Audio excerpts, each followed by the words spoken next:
iliyoko Tanzania, sisi kama Secretariat ya Baraza la Maaskofu Katoliki Tanzania tunapenda kuwapa ujumbe unaogusa umma mzima. Baraza la Maaskofu wa Kanisa Katoliki Tanzania TEC limekanusha vikali taarifa inayosambaa ikidaiwa kuwa ni tamko la baraza hilo kuhusu amani kwa taifa kuelekea siku ya uchaguzi mkuu wa Jamhuri ya Muungano wa Tanzania utakaofanyika Oktoba 29, 2025. Kwa mujibu wa taarifa ya kanusho ya TEC iliyotolewa na katibu mkuu wake Padri Dr. Charles Kitima leo Jumatatu Oktoba 13, 2025 imesema kwamba tamko hilo halijatolewa na baraza hilo na kwamba TEC haihusiki na maudhui yaliyomo kwenye andiko hilo. Sasa naomba umsikilize hapa askofu huyu akizungumza, ambaye pia ni Dr. Charles Kitima, akitoa pia onyo kwa watu kusambaza taarifa za uongo kwenye mitandao ya kijamii kutumia. Wapendwa familia ya Mungu iliyoko Tanzania, sisi kama Secretariat ya Baraza la Maaskofu Katoliki Tanzania tunapenda kuwapa ujumbe unaogusa umma mzima kutokana na waraka feki au waraka usio sahihi uliosambazwa kwenye mitandao ya kijamii kuanzia jana tarehe 12 mwezi wa 10 mwaka 2025. Waraka huo ulikuwa na kichwa cha habari: tamko la Baraza la Maaskofu Katoliki Tanzania TEC kuhusu amani kwa taifa kuelekea siku ya uchaguzi mkuu wa Jamhuri ya Muungano wa Tanzania utakaofanyika tarehe 29 Oktoba 2025. Wakaweka kwenye mabano sauti ya watu, sauti ya Mungu.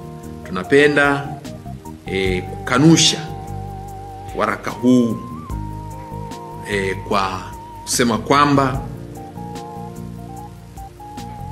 maaskofu wetu hawakutoa, maaskofu wa Baraza la Maaskofu Katoliki Tanzania hawakutoa waraka huu kwa waumini na kwa Watanzania wote kwa ujumla. Baraza la Maaskofu Katoliki Tanzania halihusiki na hayo maudhui yaliyomo kwenye andiko hilo ambalo lina hicho kichwa cha habari: tamko la Baraza la Maaskofu Katoliki Tanzania TEC kuhusu amani kwa taifa kuelekea siku ya uchaguzi mkuu wa Jamhuri ya Muungano wa Tanzania utakaofanyika tarehe 29 Oktoba 25. Hii ni tabia mbaya ya kutumia taasisi ya maaskofu na hata kutumia sahihi ya askofu rais wa Baraza la Maaskofu Katoliki Tanzania kupitisha ujumbe ambao haujatokana na baraza. Na hivi tunasema ujumbe huu au waraka sio tamko la maaskofu, na tabia hii mbaya ikomeshwe na wenye mamlaka ya kukomesha wanaokiuka taratibu za taasisi zingine. Tunawataka wenye tabia hiyo wao wenyewe pia, kwa sababu ni binadamu wenye utashi, waache tabia hiyo mbaya, kwa sababu wamefanya jambo hili kwa makusudi.